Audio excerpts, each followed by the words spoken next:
the Church of Jesus Christ.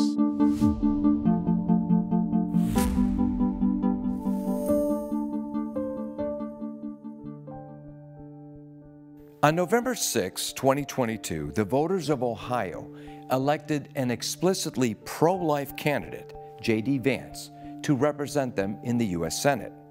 The Dobbs decision, everybody knows, overruled Roe v. Wade. I think that was the right decision. When pro-life lawmakers define themselves, they win, and when they let the opposition define them, they lose. And yet, on November 7, 2023, just 1 year later, Ohio voters cast their ballots in favor of Issue 1 to make abortion legal in that state, even up to the time of birth. Since Roe v. Wade was overturned in June of last year, voters have backed abortion rights in 6 states. We did it! In just 1 year, had the electorate in the Buckeye State changed their mind on such a critical issue, or was something else at play here? But I remember the day when the Dobbs decision came down, and I was near the Supreme Court praying with some others, and it was a momentous day. I remember other pro-lifers crying, others never thinking that they might see that day. But the reality is, even with the celebration of seeing Roe defeated, most of us knew that it's a new chapter and a whole different fight that has to be taken. And that fight essentially began in 50 different states around the country. And we have been involved in that battle, and we're trying to encourage many of those who may not be directly involved in the fight to know that it's not over. And in many ways, again, it's just beginning. Kansas was the first state to have abortion on the ballot post-Dobbs, and what we saw was an enormous amount of turnout and tens of millions of dollars spent by out-of-state pro-abortion activists to lie to the people of Kansas about what the ballot initiative was.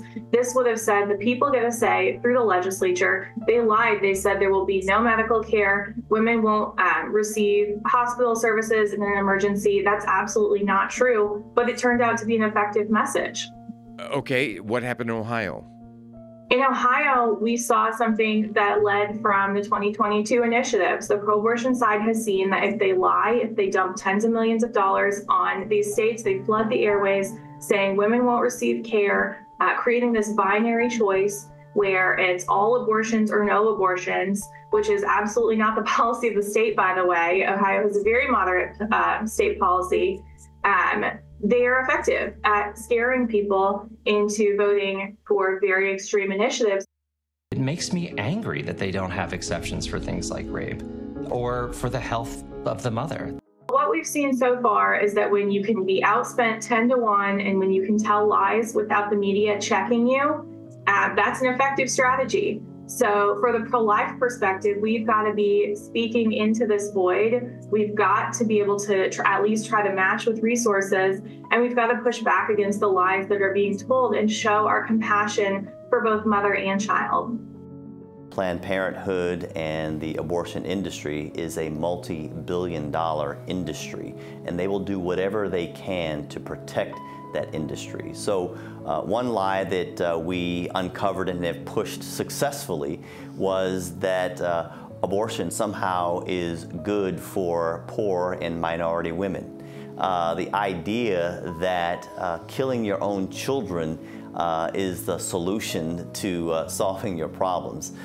It's a huge lie. At Human Coalition, we know that 76% of women who are even seeking abortion say that they would choose to parent if their circumstances were different.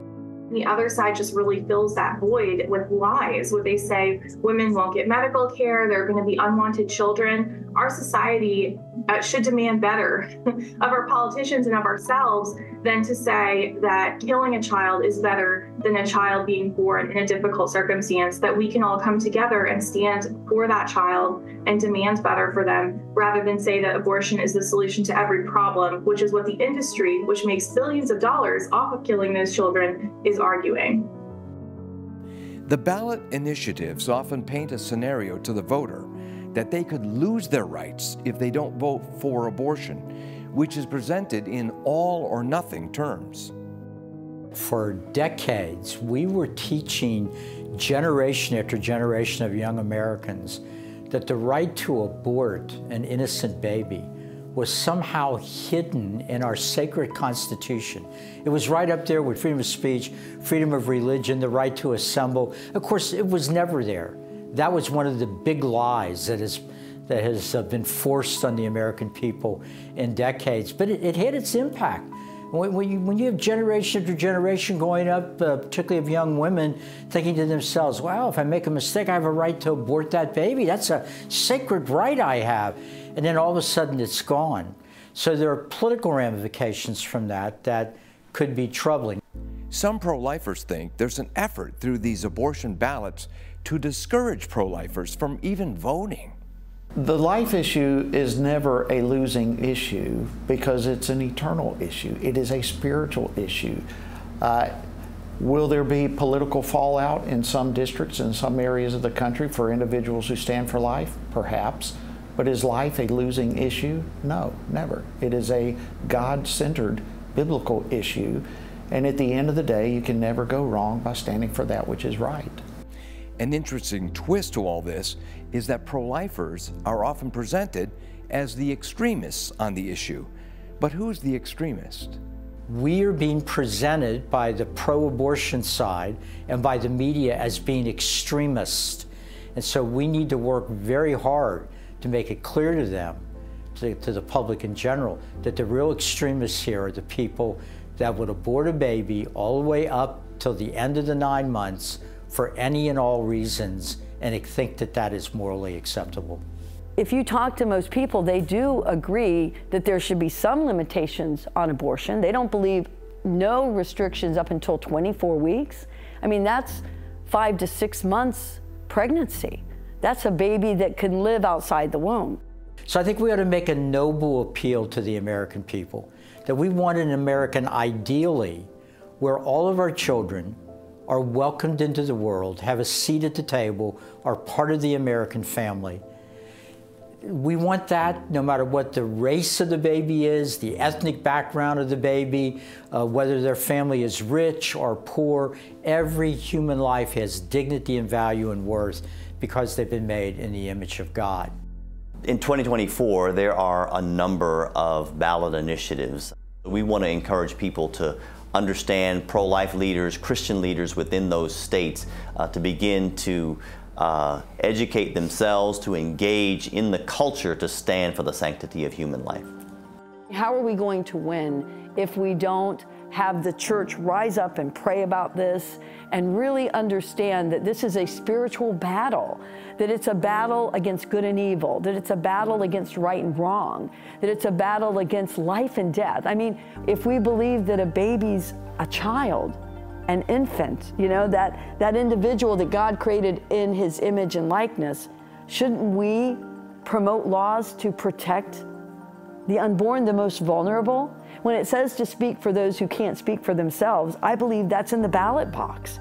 I believe that what's happening with our society is so many Christians sit home and then they complain. I'm sorry.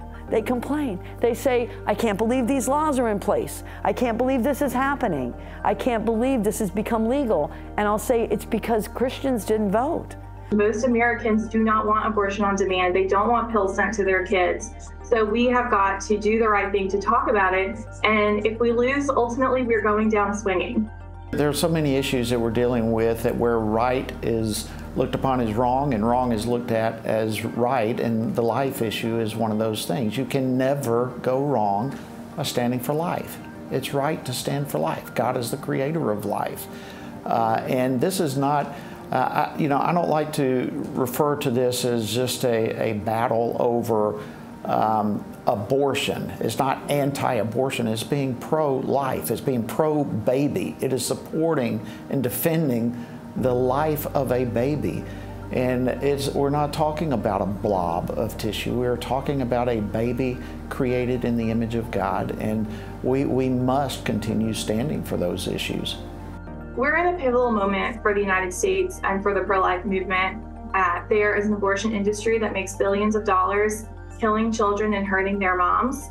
And that is who we're up against. So we need to speak clearly and honestly about that reality, while also contrasting our compassion for moms and babies. The fact that pro-life pregnancy centers provide hundreds of millions of dollars in free services to help these families. Abortion is never the best interest of the child.